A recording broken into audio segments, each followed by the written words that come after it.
ለማንኛውም አብይ አህመድ የኛ ጀግና እናትህ ንጉስ ነህ ብለሃለች። የእናትህ ህልም ደግሞ ይሳካል። ግን የምትነግዘው በሰሜኑ ላይ ሳይሆን በደቡቡ ላይ ነው። ይሄንን ከነደብረጽዮን ጋርም ተነጋግረሃል። ዋይ አንተም የኔ ባለስልጣን ሱ ማነሳው አብይ አህመድ እኮ ንጉስ እኮ ነው፣ የደቡብ ንጉስ።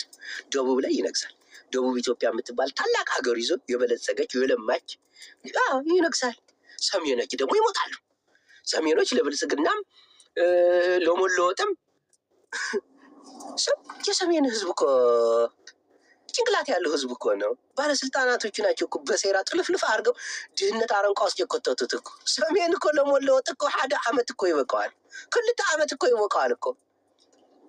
ይሄ የኤርትራ ህዝብ ይዘህ፣ ይሄ የትግራይ ህዝብ ይዘህ፣ ይሄ አምሓራ አፋር እንደዚህ ይዘህ እኮ በቃ በአንዴ እኮ ነው በአመት ውስጥ በቃ ይቀየራል። ሳሪ ህዝብ ነው፣ ተለዋጭ ህዝብ ነው። ጌታን የታሪክ ሀገር እኮ ነው። በጣም የሚጎበኙ ሀገር እኮ ነው ያለን እኮ እኛ ሰሜኖች እኮ። ታሪክ እኮ እንዴ ትቀልላላችሁ እንዴ? ከመካ ከቁድስ በኋላ እኮ ነጃሽ እኮ ነው ረሱል ለመጀመሪያ ጊዜ ሂዶ ወደ ሀበሻ ያሉበት እኮ ትልቅ ታሪክ ያለ እኮ። አንተ እኮ ሕደጎት ታሪክ አይንዛረበን እናድጋለን፣ እየገደፍን እንገዳድፋለን። ግን አሁን ሰሜን አንድነት ሞቷል። ወደድሽም ጠላሽም በተለይ ሰሜን ኢትዮጵያ የሚባል ታላቅ ሀገር ከገነባን በኋላ የዜግነት ሁሉ እንደሚከፈለን እርግጠኛ ነኝ። እናቴ ለእኛ እኮ አይደለም ለልጅ ልጆቻችን እናሳልፉ እንጂ ታሪክ ያለን ሀገር እኮ። ይሄ ላሊበላ ቅርጽ እዩት እስቲ። አሁን ፒራሚድ ከሚባለው አክሱም፣ ይሄ ግብጽ ላይ ከሚጎበኘው የሆነ ጎጆ ቤት ከሚመስል የተሻለ እኮ ነው። ጥበብ የታየበት እኮ ነው። ሰላም ብንሆን እኮ ሰው ቆፍሮ ወደ ታች ህንጣ ይጎንባል። ቻገኛ ሰሜን እኮ ሕደጉት እንደ በጦርነት አሁንም ግድ የለም። ደግሞ የኤርትራ ባህር ነው። አብይና ጄኔራሎቹ እኛ እንጂ የምንገምታቸው አይደሉም። አባቴ በጣም አደገኞች ናቸው። እናትን ኤርትራ እንጂ ዘንድሮ ሰርታ አታውቅም። ትቀልድ ያለ ማርሻል ብርሃኑ ጁላ ቤተክርስቲያን ነሽ፣ መስጊድ ነሽ፣ ገዳም ነሽ፣ አባት ነሽ፣ ህፃን ነሽ፣ ምንም አይነት ምህረት እንዲያታረጉ ብሎ የሚያውጅ ትልቅ ጄኔራል እኮ ነው። አስባችሁታል? ይህንን 2 ሚሊዮን 3 ሚሊዮን ናቸው ይባላል። ከ3 ሚሊዮኑ ያው 2 ሚሊዮኑ አቅመ ደካማ ናቸው። የአዛውንቶች ክበብ እየተባለች የምትጠራ ሀገር ብርሃኑ ጁላ የሚባል አንድ የራሱን ዜጋ በድሮን እና መሳሪያ ልምረጠልህ ልትዋጋ አይደል እንደ ገባኸው ያለ ሞሬ ጨክ ፖለቲካ እኮ ትንታኔ እኮ ኤርትራ እኮ ፖለቲካ ያውቃል እኮ ኢሳያስ እኮ ያውቃል እኮ ፋኖ የሚባል አማራ ክልል ውስጥ በኢትዮጵያ ግዛት የሚኖር አንድ ታጣቂን በድሮን ወጋኝ ትላለህ። እና ጦርነት እኮ ነው የያዝነው። በምን አይነት መሳሪያ ልውጋ ብሎ ኢታማዦር ሹሙ ወጥቶ የተናገረ እኮ። አስቡት እንጂ ለኤርትራ የሚመጣባት ማዕት እኮ አይደለም እኮ። ጉድ እኮ ብዙ እኮ ነው።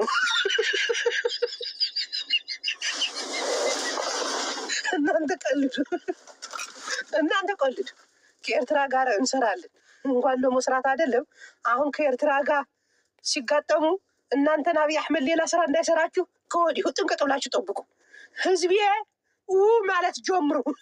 ዝም ብላችሁ በማያገባችሁ ፖለቲካ ተጠምዳችሁ። እኔ እኮ ግራ እኮ ነው የምትገቡኝ። አሁን መማር ከዛቸው ወለየ ጋር ቆንጆ ሆነች። ያቺኛይቱ የዚችን ጥበብ ወሰደች አልወሰደች፣ ለዚህ ለምስኪን ለአማራ ገበሬ የሚጥቀመው ነገር አለንን? አሁን አንድ ቤታ ጎንደሬ ሆነች ኦሮሞ ሆነች፣ ለአማራ ፖለቲካ የሚፈይደው ነገር አለንን? እንዲው ነገር ከመውደድ እንዲው ውጥንቅጥ ነገር ደስ ከማለት ውጭ እንዲው የሚጠቅመውና የሚለውጠው ነገር አለ በአማራ ፖለቲካ? በተለይ ለዚህ ምስኪን የአማራ ገበሬ በድሮን አብይ አህመድ ካለ አንዲት ርህራሄ ለሚጨፈጭፈው የአማራ ገበሬ የሚለውጠው ነገር አለ ወይ? ጠብ የሚልለት ነገር አለ?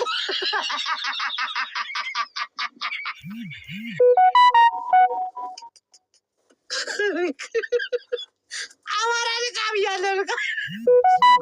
እኔ በሰሜናዊ መንፈስ ነው የማስበው።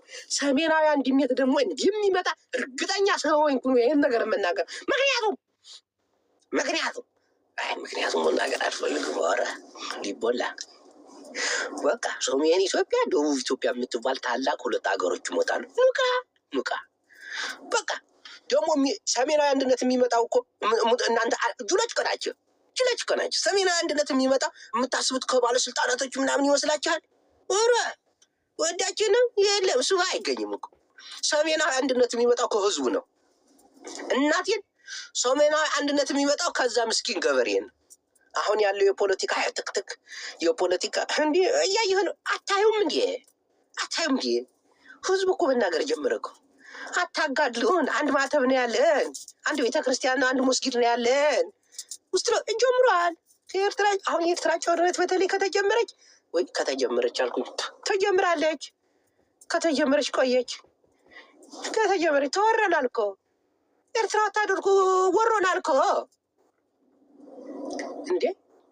ዓለም እያየ እኮ ነው የወረደን እኮ ኤርትራ መንግስት። ዓለም እያየን አብይ አሕመድም ያውቃል። ይሄ ወሮናል፣ ኢሳያስ እኮ ወሮናል እኮ። ለእኛ ኢትዮጵያውያን እኮ ውርር እኮ ነው ያደረገን። በቃ ሀገራችን እኮ ተወሯል እኮ። እና ጦርነት አልጀመረም ምናምን ትላላችሁ። አባቶቻችን ሀገራቸው ተወሮ ዝም ብለው እንትን ብሎ ነው የምቀባጠሩ። ለማንኛውም አብይ አሕመድ የኛ ጀግና፣ እናትህ ንጉስ ነህ ብላለች። የእናትህ ህልም ደግሞ ይሳካል። ግን የምትነግዘው በሰሜኑ ላይ ሳይሆን በደቡቡ ላይ ነው። ይሄንን ከነ ደብረጽዮን ጋርም ተነጋግረሃል። ዋይ እንትን የኔ ባለስልጣን ስም የማነሳው አብይ አሕመድ እኮ ንጉስ እኮ ነው፣ የደቡብ ንጉስ። ደቡብ ላይ ይነግሳል። ደቡብ ኢትዮጵያ የምትባል ታላቅ ሀገር ይዞ የበለጸገች የለማች ይነግሳል። ሰሜኖች ደግሞ ይሞታሉ። ሰሜኖች ለብልጽግናም ለሞለወጥም የሰሜን ህዝብ እኮ ጭንቅላት ያለው ህዝብ እኮ ነው። ባለስልጣናቶቹ ናቸው እኮ በሴራ ጥልፍልፍ አድርገው ድህነት አረንቋ ውስጥ የኮተቱት እኮ። ሰሜን እኮ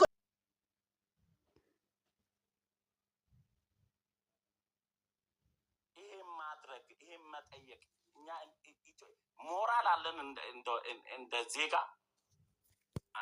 ስለዚህ ብዙዎቻችን ከኤርትራ ዜጋዎች ቅናት ሊሰማን ይገባል። የውስጥ ችግራችን ሳይፈታ ይላሉ። የውስጥ ችግራችን ሁሌ በየምዕራፉ ቶፒክ የሚሰጠን ሻዕቢያ ነው። እሱ እስካለ የውስጥ ችግራችን አይፈታም። በተለያየ ጊዜ ኦነግና ግንቦት ሰባትን ህወሓት በነበረ ጊዜ ሲያግዝ ነበረ፣ እየላከ ሲያስበጠብጥ ነበረ። በስርዓት ለውጥ ውስጥ ሁሉ ሻዕቢያ የሚኖረው በኢትዮጵያኖች መገዳደል ላይ ነው። ኢትዮጵያኖች ሰላም ሆኖ አንድ ላይ ከቆሙ ሻዕቢያ ብርድም በረዶም ይመጣበታል። ይህንን ያውቀዋል ደግሞ። ስለዚህ ይህንን ነው እኔ ሀሳቤን የምገልጸው።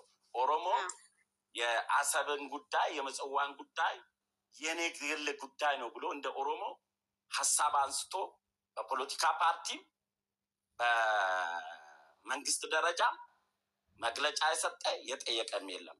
ፕሮፓጋንዳው ግን ኦሮሞ ላይ ያላቸው የጥላቻ ፎቢያ ነው።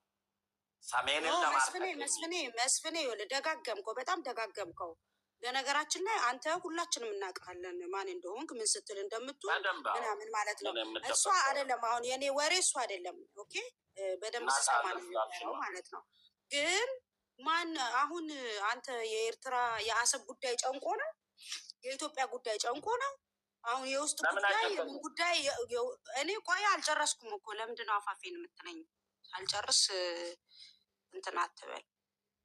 እና በጣም ስታራግቡ ስለ አሰብ ጉዳይ ሲያራግብ ያለ ኤርትራዊ እንትን ኢትዮጵያዊ ካለ የኦሮሞ ብልጽግና ናቸው እንጂ አማራም አይደለም ትግራዋይም አይደለም። ገባ? የአሰብን ጉዳይ አንስቶ የሚያወራው አብዛኛው የብልጽግና ደጋፊዎች ናቸው። አብዛኛዎቹ ደግሞ ኦህዴዶች ናቸው። ገባ? ይሄንን ደግሞ ሁላችንም እያየ ነው ያለነው ነገር። ይሄንን እዚህ መተህ ስለተናገርክ እውነቱን ውሸት አታድርገው። እሺ ብልጽግና ደጋፊ ነኝ።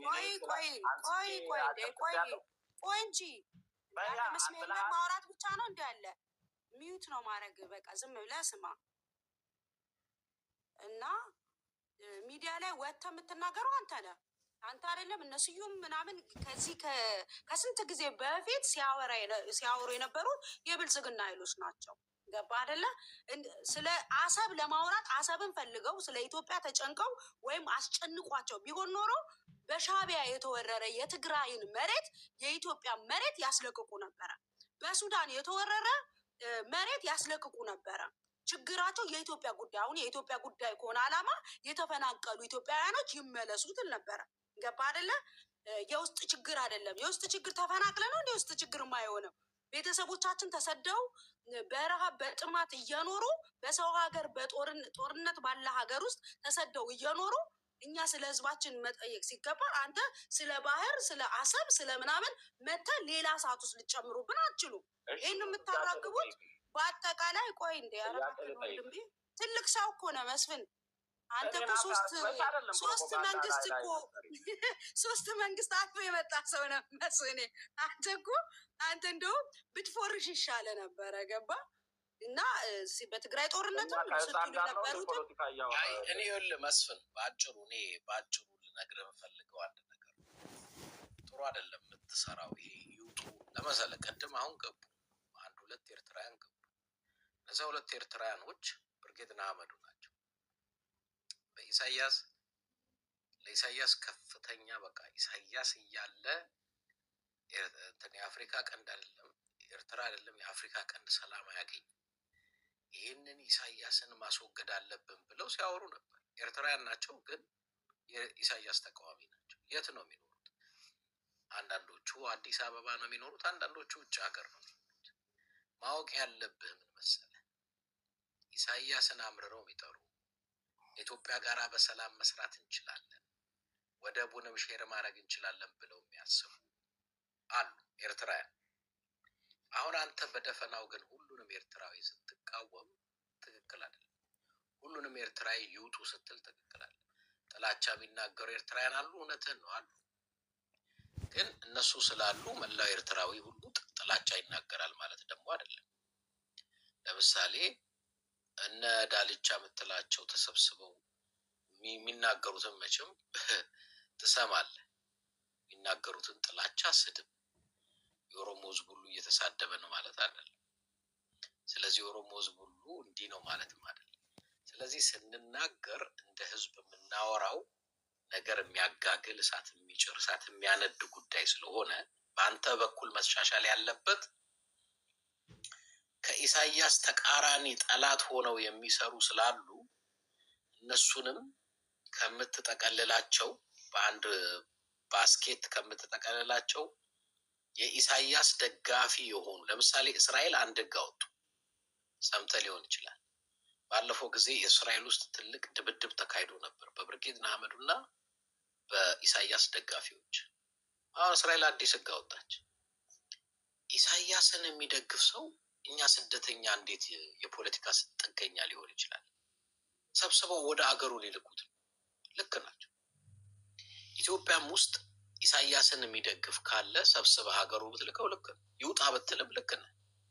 ኢሳያስን እየደገፈ ኢትዮጵያ ምንም አይሰራም። ስለዚህ ወደ አገሩ ይሄድ ብትል ፐርፌክት። ኤርትራዊ ሁሉ ስትል ግን አንዳንዱ እኮ ኢሳያስን ጠልቶ ተሰዶ ነው የመጣው። ለይቶ ማውራት ተገቢ እኮ። እስኪ ልጠይቅህ፣ ኢትዮ ኤርትራ ጦርነት ጊዜ ኢትዮጵያ ትናንትም ዛሬም ኢትዮጵያ ናት። ኢትዮ ኤርትራ ጦርነት ጊዜ መለስ ዜናዊ የአይን ከለር ካላማረ እናስወጣቸዋለን ያለው የትኛው ትግራዊ ነው መልስ የሰጠው ለዛ? ኦኬ፣ በጣም ጥሩ ጥያቄ። አስጨርሰኝ። በአድሜ ጦርነት ኦሮሞ በሀገር ውስጥ ተጨቀንኩ ብሎ እስር ቤት ሙሉ ሆኖ ኦኔግ በሚዋጋበት ወቅት ነበር አይደለም? የዛ ጊዜ ሻዕቢያ አገር ወረረች ሲባል ሺህ ኦሮሞ የሚገለኝ መንግስት አለ።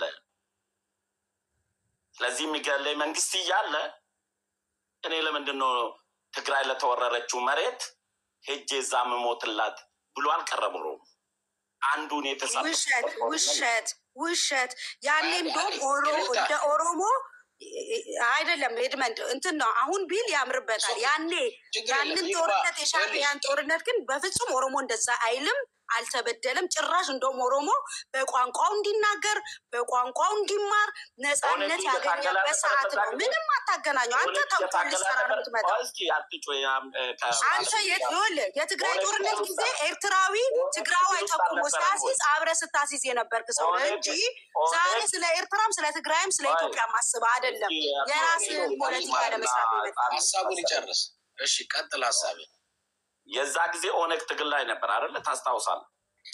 እሺ ኢትዮጵያ ውስጥ አልነበረም። እሺ የትም ይሁን ጥያቄ አለኝ ብሎ ጫካ ነበረ። እሺ አይደለ?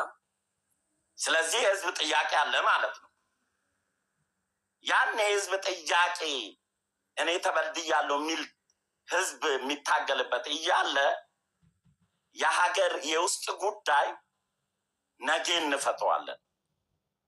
የሀገር ጉዳይ ግን ብለው ከኔ ጋር የዘመቱ እኔ ከዛ በፊትም ያው ወታደር ውስጥ ነበርኩኝ። በአድሜ ጦርነት ግን እኔ የነበርኩበት ስንት ኮሎኔሎች ስንት ሻለቃ ልጆች ጾረናና አይጋላ ቀርቷል። አገር ውስጥ የፖለቲካ ጥያቄ ግን የለም ማለት አልነበረም፣ ነበረ። ዛሬ ምን የተለየ ነገር ሆነና ነው የውስጥ ጉዳይ ሳንፈታ የመብት ጉዳይ አንጠይቅም የሚለው? እሱ ሊመለስልኝ ይገባል። ሁለተኛ እኔ ኤርትራኖች ላይ ያነሳሁት ሪፊውጂ ካምፕ ያሉት እንደ ማንኛውም ሀገር ሪፊውጂ ካምፕ ይቀመጡ፣ ወረቀታቸውን ይዞ ጥገኝነት ካምፕ አለ፣ ህግ አለ፣ ህጉን ያክብሩ። ቪዛና ፓስፖርት ቪዛ ተሰጥቷቸው ለ2 ወር ወይ ለ3 ወር ወይ ለ1 ዓመት ተብሎ ቪዛ የተሰጣቸውና በቪዛ የተቀመጡ እነሱም ቪዛቸው በትክክለኛ ህጋዊ መጣራት አለበት። ምንም ወረቀት ሳይኖራቸው ምንም ወረቀት ሳይኖራቸው። መስፍኔ ምን አስጨነቀ? አሁን አንተ ምን አስጨነቀ? አሁን ኢሹ ስለ ኤርትራውያን ኢትዮጵያ ውስጥ ቪዛ አገኙ አላገኙ፣ እኛ ቪዛ ሰጪ ነን። ለምንድን ነው ፕሮግራሙን? ስም አገርማ ቢኖር ኖሮ የትግራይ ሲጨፈጨፍ በቆምክ ነበረ። በአንድ ደቂቃ ጨርስ። እዚህ የምናወራ ስለ ሀገራችን ስለሆነ ጨቆናል እንዴ? በአንድ ደቂቃ ጨርስ ጥያቄ። ኦኬ። ስለዚህ አንተ ኤርትራዊ ሄደህ ምንም አይነት ወረቀት ሳይኖርህ ኤርትራ ውስጥ ሱቅ ከፍተህ መጠጥ ቤት ከፍተህ ማሳጅ ቤት ከፍተህ ትኖራለህ? ይህም ብቻ መልስልኝ። ኢትዮጵያ የተለየች ሀገር ካልሆነች። ቴንኪው። ጨረስክ መስፍን? ኦኬ ቴንኪው። በመጀመሪያ ስለ ኦላ ስላነሳ ነው። እኔ ኦላ እስኪገባኝ ድረስ ለብዙ አመት ሻዕቢያ አስጠልሎት ኤርትራ ውስጥ እንደነበሩ ከቅርብ ጊዜ አብይ ከመጣ በኋላ ሄዶ ለማ መገርሳ አስለምኖ ከኤርትራ ይዟቸው እንደመጣ ነው የማውቀው። ስለዚህ ኦላ ኤርትራ ሊወጋ አይደለም፣ በኤርትራ ተጠልሎ ኤርትራ ውስጥ ለብዙ አመታት ይኖራል። በዛ አቅጣጫ ኦላ ስለ ኤርትራ ብታነሳለት ኤርትራን አመሰግናለሁ የሚል እንጂ ኤርትራን የሚወጋም አይመስለኝ። ሌላ ሁለተኛ መለስ ዜናዊ የአይናችሁ ከለር አላማረ ነው ብሏል። ኦኬ ዋል በአጭሩ መለስ ዜናዊ ምንድን ነው ለማለት የፈለገው? ያቺ ንግግር ቴክስቷ ተገንጥላ የወጣችው ለምንድን ነው? እንዲያውም መለስ ዜናዊ የሚታወቀው እኮ ለኤርትራ ፌቨር ያደርጋል እንጂ ኤርትራን ጎድቷል ተብሎ አይደለም የሚነሳው። በመለስ ዜናዊ ጊዜ ኤርትራያኖች እንዲወጡ የተደረጉ አሉ። አዎ አሉ። ግን ምንድን ነው ምክንያቱ ብሎ ማየት ነው። አንደኛ ኢትዮጵያ ውስጥ እዛ ኤርትራ ውስጥ የነበሩ ኢትዮጵያኖች በሙሉ ሀብት ንብረታቸውን ኢሳያስ ቀምቶ አባረራቸው። ሲያባራቸው የኢትዮጵያ ሕዝብ ደግሞ ጠየቀ። ወይ እንዲያውም መለስ ብሏል፣ ኢሳያስ ስላረገና አርጎይ ሲባል ነው እኛ እንደዛ ከዛ እየተባረርን እነሱ እንዲያውም በጣም ግፊት ሲደረግበት መለስም ተመሳሳይ ነገር አድርጓል እዛ የነበሩ እንጂ ለኤርትራ ከነበረው ትልቅ ጥላቻም አይደለም። እውነት ሀቅ እንነጋገር ከተባለ ኤርትራውያንን ስለጠላ አይደለም። ሁለተኛው ጥያቄ ነው። ሶስተኛው ጥያቄ ደግሞ መታወቂያ የሌላቸው ኢትዮጵያ ውስጥ በመጀመሪያ እኔ እስኪገባኝ ድረስ ኤርትራ በአብይና በኢሳያስ እርቅ ብለን እንውሰደው፣ እርቅ በሉት ከፈለጋችሁ ፍቅር፣ ያኔ ቦርደሩን ከፈቱት፣ ኤርትራያኖች ይግቡ ተባለ። ምንም ዝም ብለው ገቡ። አስታውሳለሁ፣ ቪዲዮ ላለኝ አብይ ሲፈቅድላ አብይና ኢሳያስ ታረቁና ተፋቀሩ ሲባል እንዲያውም ቦርደር አያስፈልገንም ከዛሬ ጀምሮ ንግግሩን ላሰማው እችላለሁ። ከዛሬ ጀምሮ ኤርትራና ኢትዮጵያ ሁለት ሀገር ናቸው የሚል ሰው ካለ ተሳስቷል። አብይና ኢሳያስ ሲናገሩ አንድ ሀገር ነን ብለው ብዙ የኤርትራ ስደተኛ ዝም ብሎ ገባ ማለት ነው ወደ ኢትዮጵያ። ማን የፈቀደው? አብይ። ማን ነው በሩን የከፈተው? አብይ። አሁን እኮ ችግራችሁ እናንተ አንተን ማለት አይደለም፣ እናንተ ስል ኢትዮጵያ ነው። ባለውለታችን በጨለማ ጊዜ ጥላ እንኳን ይክዳል፣ ኤርትራውያን የዋሉልን ውለታ ብላችሁ ወደ ፖሊስ፣ ወደ ደህንነት፣ ወደ ሚሊተሪ ሁላ አስገብታችኋቸው እንዳልኩት ደግሞ ቦርደሩን ከፍታችሁ አስገብታችኋቸው ይሄ ሁላ ነገር ሆኖ ካበቃ በኋላ ዛሬ ተጣላችሁ። አሁን ውጡልን፣ አንፈልጋችሁም፣ ሰላዮች ናችሁ። ሰላይ እኮ ሊኖር ይችላል፣ ልክ ነህ።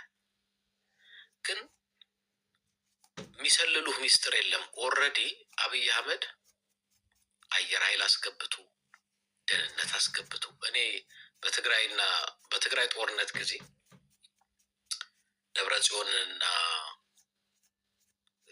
ጌታቸውን ለጠቆመ 10 ሚሊዮን ብር ይሰጣል ተብሎ ነበር እና እዚህ ጋር ሀቁን ልንገራችሁ እና ስልክ ተቀመጠ እና በዛ ስልክ ደወልኩ አስታውሳለሁ።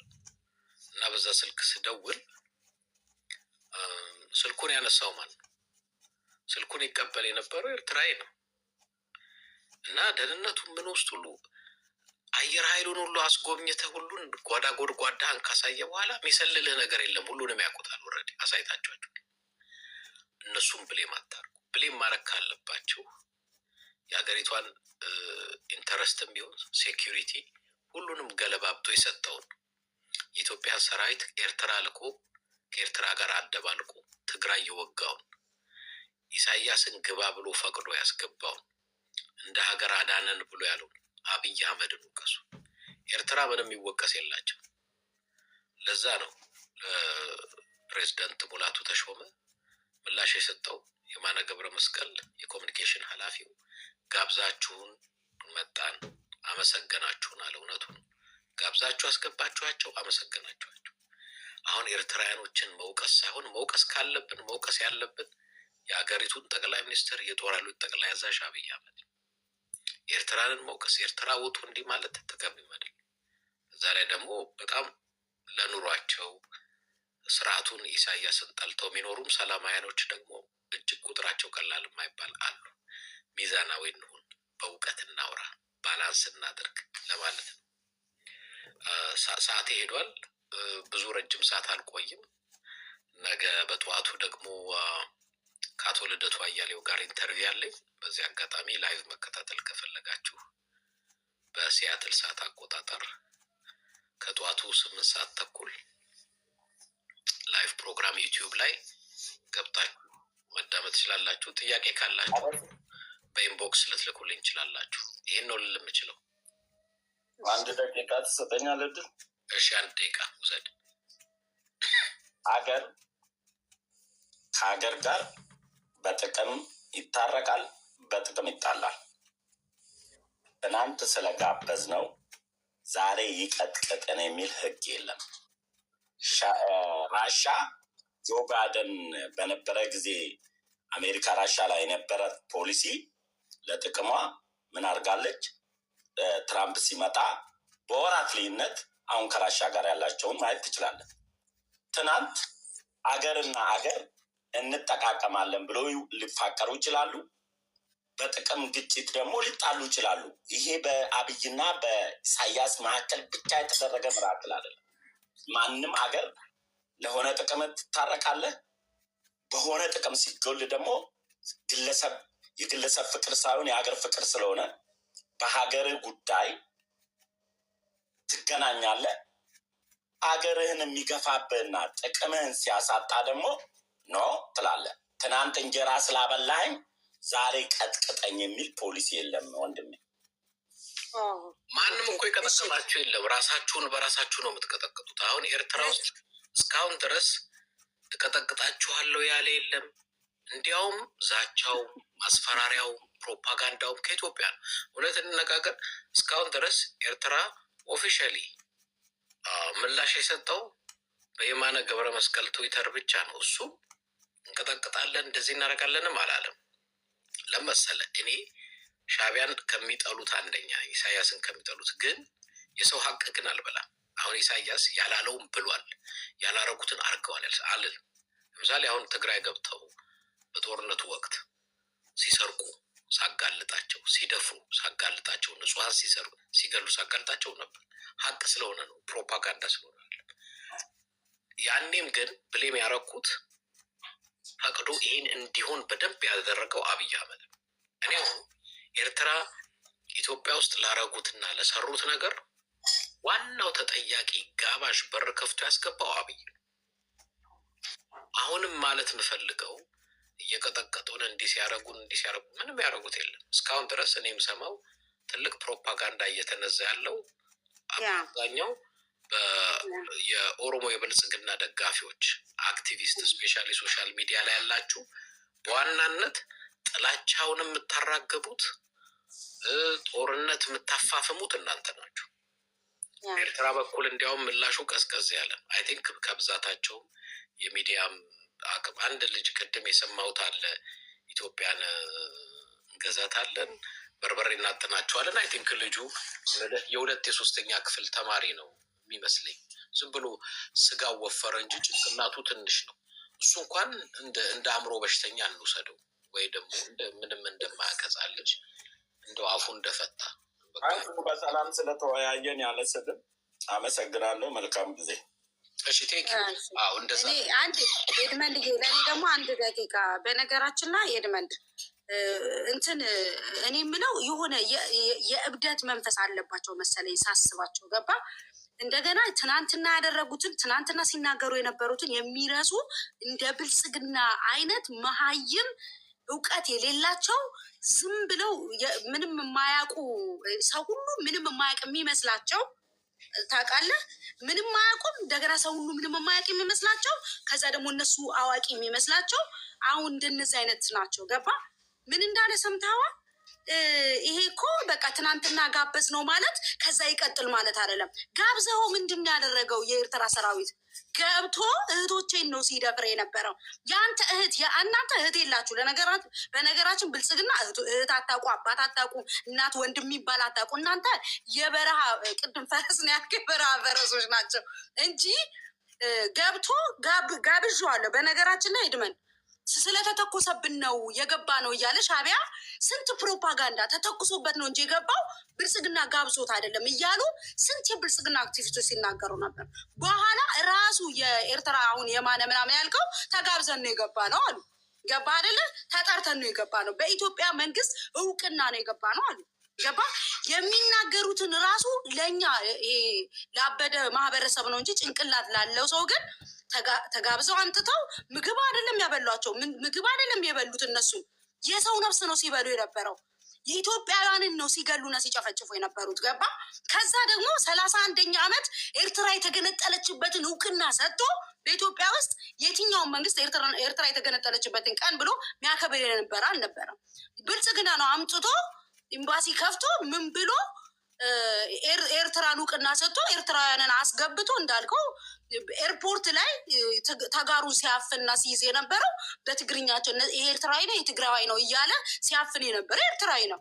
ገባ አይደል? ይሄ ሁሉ እያደረጉብን በእኛ ላይ ሲፈልጉ የሚገሉን ሲፈልጉ ደግሞ የሚያጋድሉን ልክ እንትን አሻንጉሊት ነው ምን መስላቸው። እንደ ይሄ ምን ጭንቅላት የሌለው ፈረስ የመሰለ የአሁኑ መስፍን የሚባለው ሰውዬ ሚዲያ ላይ ቀኑን ሙሉ ሲያወራ የምታየው አንድ የሆነ ሴትዮ አሮጊት የሚያወራ ነው የሚመስል እና ራሳቸው በጋበዟቸው ጭራሽ በኤርትራውያን አገራችሁ ነው እያሉ